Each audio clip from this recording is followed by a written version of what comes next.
আসসালামু আলাইকুম সুপ্রিয় 2025 সালের এসএসসি শিক্ষার্থী বন্ধুরা।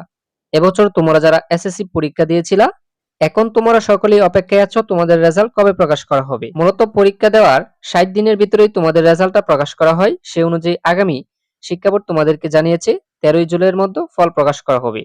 আর বেশি দিন বাকি নেই, 10 থেকে 11 দিন সময় বাকি। আর তোমাদের পরীক্ষার রেজাল্ট নিয়ে বড় দুঃসংবাদ দিল শিক্ষা বোর্ড। যে কারণে এবছর এসএসসি পরীক্ষাতে অনেক শিক্ষার্থী কিন্তু ফেল করবে। দেখো শিক্ষা বোর্ড থেকে কি নির্দেশনা দিয়েছে। এসএসসি এইচএসসি তে বন্ধ হচ্ছে সহানুভূতির নম্বর।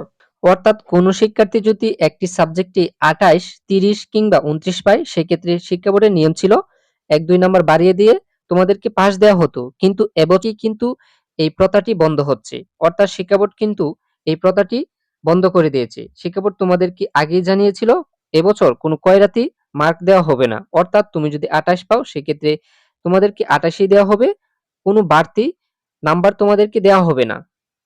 তাই বুঝতেই পারছো এবছর কিন্তু ফেলের সংখ্যা অনেক বেশি থাকবে। প্রতি বছরের নিয়ম ছিল তোমাদেরকে 1-2 নাম্বার বাড়িয়ে দিয়ে পাস দেওয়া হতো, এবছর থেকে কিন্তু বন্ধ করে দেওয়া হয়েছে।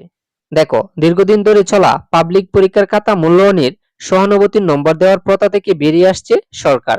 এবার থেকে 28 নম্বর পেলে 33 করে পাস করিয়ে দেওয়া কিংবা গ্রেড পরিবর্তনের জন্য 2 থেকে 5 নম্বর পর্যন্ত সহানুভূতির নাম্বার দেওয়ার অলিখিত নির্দেশনা আর থাকছে না।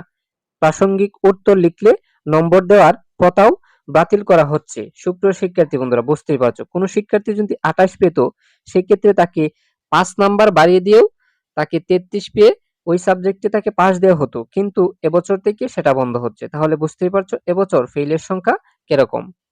যাদের পরীক্ষা খারাপ হয়েছে তাদের জন্য তো বড় দুঃসংবাদ। সুপ্রিয় শিক্ষার্থী বন্ধুরা, এরকম আরো এসএসসি রেজাল্টের সকল আপডেট পেতে অবশ্যই চ্যানেলটিকে সাবস্ক্রাইব করে সাথেই থাকো।